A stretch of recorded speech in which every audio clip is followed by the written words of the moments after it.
দর্শক, আমরা এখন বোট টেম্পেলটি দেখে বোটে ফিরে এসেছি। আমাদেরকে এখন এই সুড়ঙ্গ দিয়ে নিয়ে যাওয়া হবে এবং আমরা যেদিক থেকে এসেছি ঠিক সেদিকে নিয়ে যাওয়া হবে। যারা এদিকে আসতে চান না তাদেরকে সোজা পথে নিয়ে আসা হয়, আর যারা এই টেম্পেল দেখবেন তাদেরকে এই টেম্পেলের প্রথম একটা ঘাটে নামিয়ে দেওয়া হয়, ঠিক আগেরটায় যেমনটা দেখিয়েছিলাম। প্রথম ঘাট থেকে উঠেই দুটো টেম্পল ভিজিট করে আপনাকে দ্বিতীয় ঘাটে আবার এনে এখানে নেমিয়ে দেবে।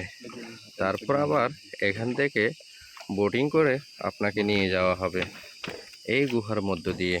চলুন দর্শক, আমরা গুহাটি দেখি। আর এখানকার আরেকটা বিষয় বলে রাখি, যত সম্ভব বেশিরভাগ বোটিং ড্রাইভারগুলোই মহিলা হয়ে থাকে। ড্রাইভার বলতে আমি মাঝির কথা বলতেছি।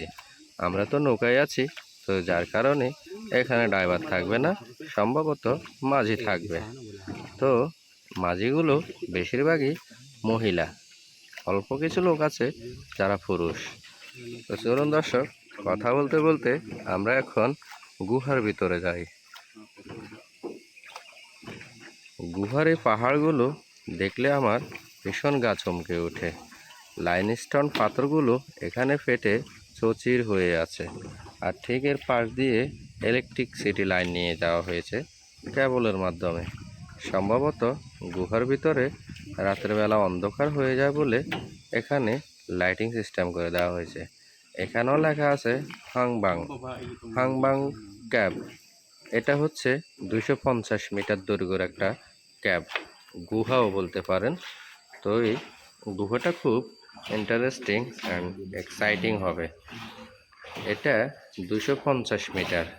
250 মিটার হলেও 1 কিলোমিটারের 4 ভাগের 1 ভাগ।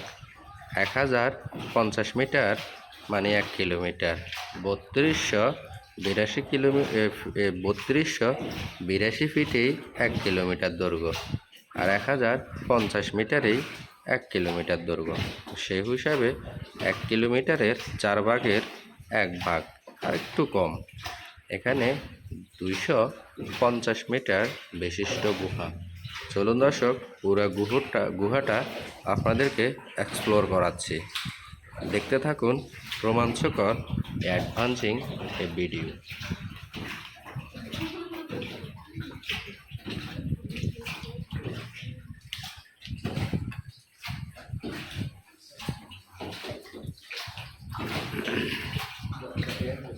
আমরা প্রায় 100 মিটার চলে এসেছি। 100 মিটার না হলেও 70-80 মিটার হয়ে যাবে। এগুলো কি মানুষের দ্বারা সৃষ্ট কিনা আমি ঠিক জানি না, তবে প্রাকৃতিকই মনে হচ্ছে, আবার কখনো মনে হচ্ছে মানুষই করেছে। আবার প্রশ্নও থেকে যায়, মানুষ কেনই বা এখানে গুহা করতে যাবে? এখানে তো নিচে হ্রদ আছে, আর পাশে ঐতিহ্যবাহী 650 বছরের পুরনো প্রাসাদ আছে। তাহলে মানুষ এই 650 বছর পুরনো আমলে এখানে গুহা করতে যাবে কেন? আর একটা প্রশ্ন হচ্ছে, আগেকার আমলে রাজারা নাকি পালিয়ে যাওয়ার জন্য রাজপ্রাসাদ থেকে বিভিন্ন কায়দায় বিভিন্ন রকমের গুহা তৈরি করত। হয়তোবা এটা তখনকার ওই রাজাই গুহা তৈরি করেছে ওনার সৈন্য সামর্থ্য দিয়ে, যাতে শত্রুপক্ষ আসলে ওনারা এখান দিয়ে পালিয়ে যেতে পারে। আমেরিকান যখন ভিয়েতনামের উপর বোম্বিং করা হয়, তখন নাকি সারা ভিয়েতনাম জুড়ে ওনারা প্রচুর পরিমাণের টানেল করেছেন এবং ওই সমস্ত টানেল থেকে গুপ্ত হামলা চালাতো। একটা সময় আমেরিকানরা বাধ্য হয়ে পালিয়ে যেতে বাধ্য হয়েছে। তো দর্শক, এটা কি কোনো মানুষের তৈরি গুহা না প্রাকৃতিক সৃষ্ট? আপনাদের মতামত কি জানাবেন।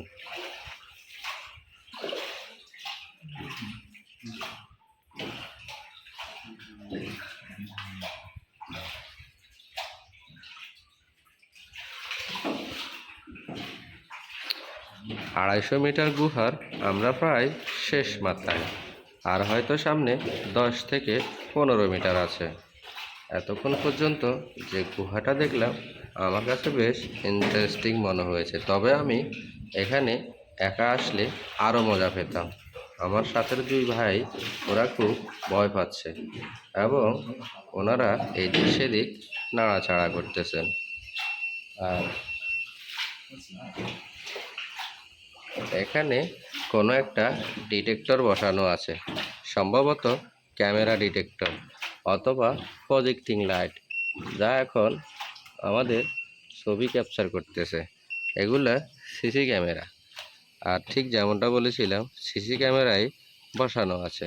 আর এই সিসি ক্যামেরাগুলো এখন আমাদেরকে ডিটেক্ট করেছে। দেখতে পারতেছি এটার মাঝখানে একটা দ্বীপ আছে, আর দ্বীপের কিছু আদিবাসী এখানে দাঁড়িয়ে রয়েছে। সম্ভবত এগুলা স্ট্যাচু আকারের, দর্শকদেরকে বোঝানোর জন্য। আর বাকিগুলো